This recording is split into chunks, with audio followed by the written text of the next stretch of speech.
अभी 1 साल हो गया मैं मेरे घर पे हूँ। उन्होंने मुझे बोला है कि अपने माँ बाप से रिश्ता तोड़ दो, आपके माँ बाप ने दान कर दिया है तो सिर्फ आप मेरी हो, इसके अलावा अब छोड़ दो, तुम मोह माया छोड़ दो, भाई बहन से रिश्ता छोड़ दो और मैं अब तुम्हें रखूंगा जब तुम मुझे अपना मानोगी। बोले तो भगवान से भी ज्यादा, अपने माँ बाप से भी ज्यादा, सबसे ज्यादा आप मुझे मानोगी, माँ बाप को आप बिल्कुल छोड़ दो।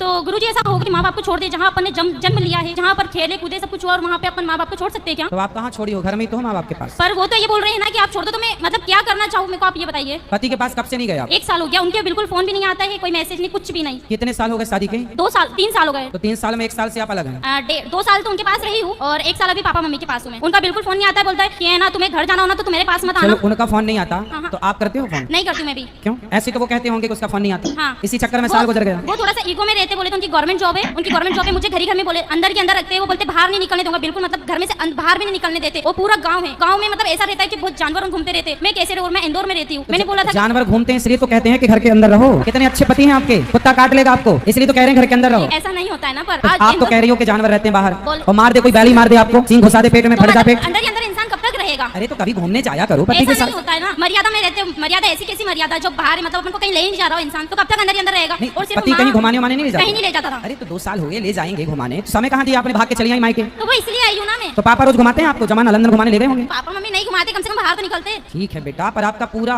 100% निर्णय गलत है। तो क्या करना चाहिए गुरुजी? पति के पास रहना चाहिए। रहे माँ बाप की बात, पति कहता है कि बात ना करो, हाँ। पति कहता है रिश्ता ना रखो। हाँ। संसार का हर पति गुस्से में अपनी पत्नी से यही कहता पर वो है गुस्से कि में अपने नहीं माँ बाप रहते। से कोई रिश्ता ना रखना। पर वो गुस्से में नहीं है ना। पर गुस्सा ठंडा होने के बाद आप कर लिया करो रोज। उन्होंने बोला है कि 1 साल तक तुम मतलब घर नहीं जाओगी, 1 साल तुम आप जब अपने पति के पास थी हाँ। तो वहाँ रहकर आप अपनी माँ से कितनी देर बात करती थी? कम से कम 10 मिनट 5 मिनट, इससे ज्यादा नहीं कर पाती थी। तो रोज करती थी। हाँ। तो पति परेशान हो गया होगा, रोज क्या पंचायत है? क्यों 5-10 मिनट में इतना कौन सा वो है जो परेशान होना? 5 मिनट रोज क्यों? रोज क्यों? माँ से इतनी बात नहीं हो पाती थी, पापा से बात करती थी मैं। आपकी सास है? सास है। ससुर है? नहीं है। तो सास जितना आप अपनी माँ की तरफ अटैच हो, काश इतना आप वो तो मुझे इतना प्यार करती है, सास की इतना तरफ अच्छे से अटैच रहती है होती वो ना। मेरे साथ। वो मेरे साथ बहुत अच्छे से रहती है, बहुत प्यार करती है मेरे को। आपकी सास हर की चीज़ में तरफ आप support अटैच होती तो आपका घर स्वर्ग हो जाता। वो मुझे हर चीज में सपोर्ट करती है। एक घड़ी उनके लड़कों को बोलते कि नहीं तू गलत है, वो लड़की सही है। आज किसी की लड़की फिर भी लेके आप आए अपनी तो सास से बात नहीं करती? करती हूँ मैं, बहुत कम करने लगी हूँ, क्योंकि वो जो मेरे माँ बाप से बात नहीं कर रहे तो फिर मैं क्यों करूँ? मेरे माँ बाप भी तो मेरे लिए बहुत इंपॉर्टेंट है ना। समझाओ कोई इसे बच्ची को। पढ़े लिखे मूर्ख इन्हीं को कहते हैं, ये कलयुग के पढ़े लिखे मूर्ख हैं। बैठो, उसको माइक दो बेटा, माइक दो, बाइक दो, आप बात करेंगे उनसे। हाँ, बोलिए। बेटा शादी के बाद हम लोगों को ये सिखाया गया आप अपनी माँ से जुड़े रहो। हर लड़की अपनी माँ से जुड़ी रहती है हाँ। और जुड़े रहना अच्छा है। अपने भाई अपनी बहन को छोड़ना नहीं है, कोई नहीं छोड़ती। पर पति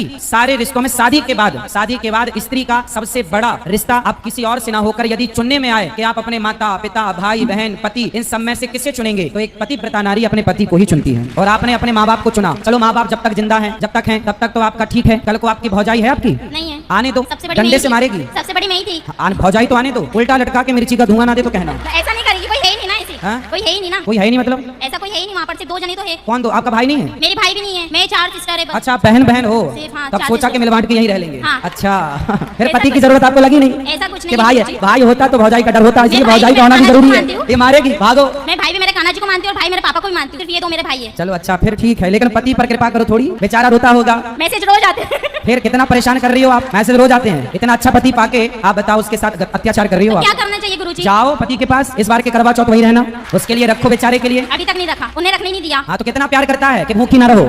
अच्छा हुआ बेचारा भी जीवित है। हाँ। है, यादों में मरना जाए नहीं, वो ऐसा नहीं। नहीं होगा, तड़पाती रहोगी आप। मरना भी नहीं है, जीना भी नहीं। वो तो बेचारा बीच धार में लटका, ना यहाँ जाऊँ कि वहाँ जाऊँ। तो आपको कंफर्म बताओ उसके संग रहना है कि नहीं? रहना है, पर वो मेरे माँ बाप से मतलब ही नहीं रखना ना। आप एक काम करना, अपने पति को मेरे पास लेके आना। वो नहीं, किसी को नहीं मानते, कोई मतलब किसी के पास नहीं जाते। लेके नहीं, आओगे भगवान तो जी बहुत को बढ़िया पूजते। समझाऊंगा उसको मैं। नहीं, भगवान जी के पास जाते हैं, कभी मतलब पूजा भी नहीं करते। कोई बात नहीं, तो आप सिखा दो ना सब उसको, पूजा पाठ करना, मंदिर जाना, सत्संग करना और माँ बाप की रिस्पेक्ट करना, सब आप सिखा देना। वो इसमें सीखने वाले जैसे नहीं है ना। स्त्री पत्नी किसे कहते हैं बताओ? जो हर चीज़ आप मांग सिखाएगा। वांग क्यों नहीं भरी हो? पति जिंदा है तो मांग भरना चाहिए। मांग क्यों नहीं भरी हो आप? गुस्से में। ऐसा क्या गुस्सा? साल भर से भी गुस्सा है ही? हाँ। अरे साल भर से गुस्सा है? तो जब वो कुछ मतलब अपना ही मान ही नहीं रहे तो फिर मैं क्या करूंगी मांग मांग भर के भी? अरे जाओ, वो नहीं मान रहे, मना लो, मना लो। पति है, मना लो। नहीं मान रहा, मान जाएगा। अपने अरे पत्नियां चाहें तो अपने पति को तो वश में कर लेती हैं, जो चाहे जहाँ चाहे वहाँ ले जाए। आप कैसी पत्नी वश में नहीं कर पा रही वो हो? उसमें के है ही नहीं ना जो बस में कर लूं मैं। अरे आपको आता नहीं है बस में करना। अब आप हो ही नहीं साल भर से। कैसे करना है? प्यार से, अच्छा। प्रेम से। अच्छा बताओ, आपको कौवा का काव काव अच्छा लगता है कि कोयल की कू कू अच्छी लगती है?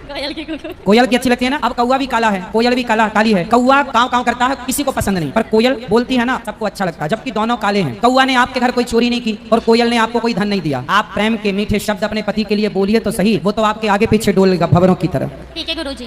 तो अब जाओगी ससुराल? हाँ चली जाऊंगी। और बात करना आज ही रात को उससे। आज तो नहीं करूंगी, मैं इंदौर से आई हूँ। अरे तो फोन तो लगा सकती हो। नहीं अभी नहीं लगाऊंगी मैं, फिर एक बार लगाने लग जाऊंगी तो वो कंटिन्यू करते रहेंगे। तो कब लगाओगी? मैं 2 से 3 दिन बाद जाऊंगी इंदौर, इसके बाद लगाऊंगी फ्री होके। अच्छा ठीक है, तो लगा लेना पर, और फोन ही मत लगाना, जाके मिल लेना। गलतियां किसकी भी हो माफ करना सीखो, है ना, और रिश्तों को आगे बढ़ाने के लिए कल की बातों को भुलाना सीखो। रिश्ते तब चलते हैं जब अंदर सहनशीलता हो। तो वो अपने माँ बाप से मतलब नहीं रखेगा तो फिर मैं मतलब कि वो ऐसा बोल रहे हैं कि ठीक है मैं तुमको एक आप साल तक अपने- नहीं पहुंचाऊंगा। आपके पिताजी हैं क्या यहाँ पर? अभी नहीं आए, मैं उनको। आपके पिताजी को लेके आना। ठीक है गुरुजी। सारी गलती आपके पिताजी की है। नहीं गुरुजी मेरी है। आपकी है? हाँ। क्यों? मैं नहीं बोला था कि पापा ऐसा हो रहा है वैसा हो रहा है, बोलते ठीक है बेटा तेरी इच्छा जैसा करना वैसा कर ले। आपकी माँ कब से नहीं है? मेरी माँ तो है। हैं? पिताजी हैं? हाँ, माताजी हैं? हाँ। तो माँ है यहाँ पर? नहीं वो कथा सुन के चले गए। कहाँ? यहीं से है, सनावत से? नहीं इंदौर से। कल लेके आना अपनी माँ को। मम्मी तो रोज आते हैं। कल ले आना प्रश्नोत्तरी में। ठीक है। कल मैं आपकी माँ से बात करना चाहूंगा। ठीक है गुरुजी। आपकी माँ की भी गलती है, आपके पिताजी की भी गलती है। कल ठीक को है। आपका पति बिल्कुल मुकर जाए कि नहीं अब मैं इस औरत के संग नहीं रहूंगा, और आपका यदि भगवान ना करे चलो आगे ब्रेकअप हो जाए, कुछ भी हो जाए, मतलब क्या बोलते हैं तलाक हो जाए, या ये सब ना हो भगवान करे, पर हो गया तो इसमें पूरी जिम्मेदारी पूरी गलती आपके माँ बाप की। आपका घर बिगाड़ने में आपके माँ बाप की ने भी गलती। मुझे बहुत समझाया कि एक बार देख ले, एक बार वो ट्राई कर ले। पर आपकी माँ ने नहीं समझाया? माँ ने भी समझाया, पापा ने भी समझाया, बड़ी दीदी ने भी समझाया, सभी समझाते हैं मुझे तो। पर आप किसी की नहीं समझती हो। अब आपकी समझ लो। ठीक है जाओ, गुरुजी, अपना जीवन बर्बाद ना करो। माँ बाप के रहते सब ठीक है, माँ बाप के बाद पता चलता है बेटा कि गृहस्थी कितनी जरूरी है और रिश्तों की कितनी अहमियत है।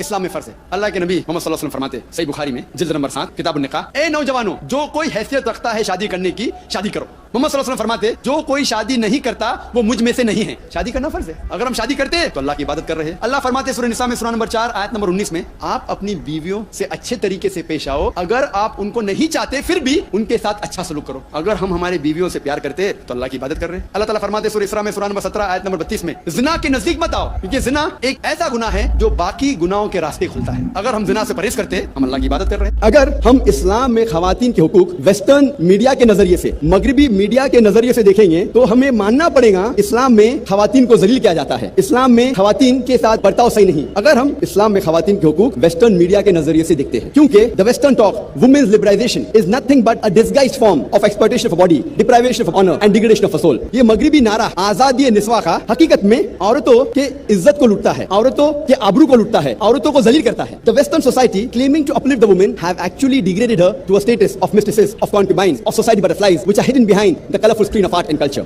ये मगरबी तहजीब जो कहती है कि खवातीन को हम ऊंचा मकाम दे रहे हैं, हकीकत में उन्हें एक तवाइफ बनाता है, हकीकत में उन्हें रखेल बनाता है, उन्हें बाजार की जीनत बनाता है आर्ट और कल्चर के रंगीन पर्दे के पीछे। इस्लाम ने अल्हम्दुलिल्लाह 1400 साल पहले खवातीन को अपने हुकूक दिए। वो दौर अय्यामुल जहलिया कहलाता था। जब कुरान शरीफ नाजिल हुआ वो दौर को कहते थे अय्यामुल जहलिया, द डेज ऑफ इग्नोरेंस। उस वक्त अल्हम्दुलिल्लाह इस्लाम ने खवातीन को अपने हुकूक दिए। आज की दुनिया की आबादी में से तकरीबन 20 से 25% मुस्लिम है और कई मुख्तलिफ मुस्लिम माशरे हैं। कुछ इस्लाम के करीब है, कुछ इस्लाम से दूर है। इस्लाम में खवातीन के हुकूक को जानने के लिए हमें मुस्लिम माशरे को नहीं देखना चाहिए, मुसलमानों की तरफ नहीं देखना चाहिए। अगर सही तरीके से आप जानना चाहते हैं इस्लाम में खवातीन के हुकूक क्या है, हमें तहकीक करना चाहिए इस्लाम के मजहबी किताब की। जो बुनियादी किताबें हैं इस्लाम में उसको हमें पढ़ना चाहिए जानने के लिए इस्लाम में खवातीन के हुकूक क्या है। इस्लाम में बुनियादी किताबें हैं कुरान और सही हदीस। कुरान और सही हदीस कभी भी आपस में नहीं टकराएंगे। मैं जानता हूँ कि इस मौजू पे इस्लाम में खवातीन के हुकूक अक्सर कई बार उलमाओं का इख्तिलाफ है। इसकी वजह है क्योंकि कई बार एक कुरान मजीद की आयत को देखते हैं और बाकी सारे आयतों को नजरअंदाज करते हैं। अगर कुरान मजीद को एक साथ में पढ़ा जाएगा मुकम्मल तौर पे तो जितने भी इख्तिलाफ है अक्सर ये इख्तिलाफ दूर हो जाएंगे। अगर कोई 2-3 राय है तो सही राय जानने के लिए हमें देखना चाहिए सही हदीस में इसकी तफसीर क्या है। अगर ये इख्तियार किया जाए तो इंशाअल्लाह जितने भी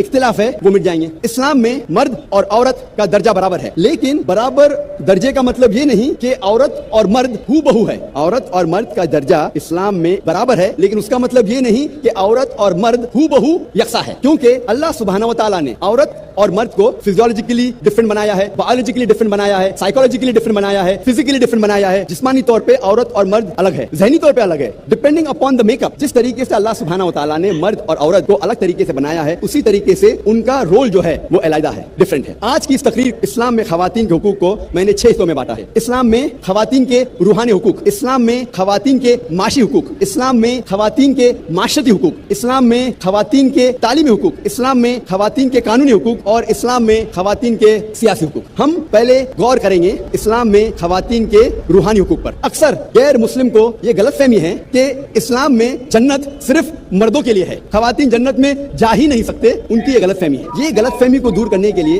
कुरान मजीद की एक आयत ही काफी है। अल्लाह ताला फरमाते हैं सूरह निसा में सूरह नंबर 4 आयत नंबर 124 में वमन यामल मिनस सॉलिहाति मिन ज़क्रिन व उन्सा, मतलब मतलब अगर आप में से कोई भी शख्स चाहे औरत या मर्द हो और वो अच्छे अमाल करता है और वो मोमिन है तो इंशाअल्लाह वो जन्नत में जाएगा और उसके साथ कोई भी नाइंसाफी नहीं होगी।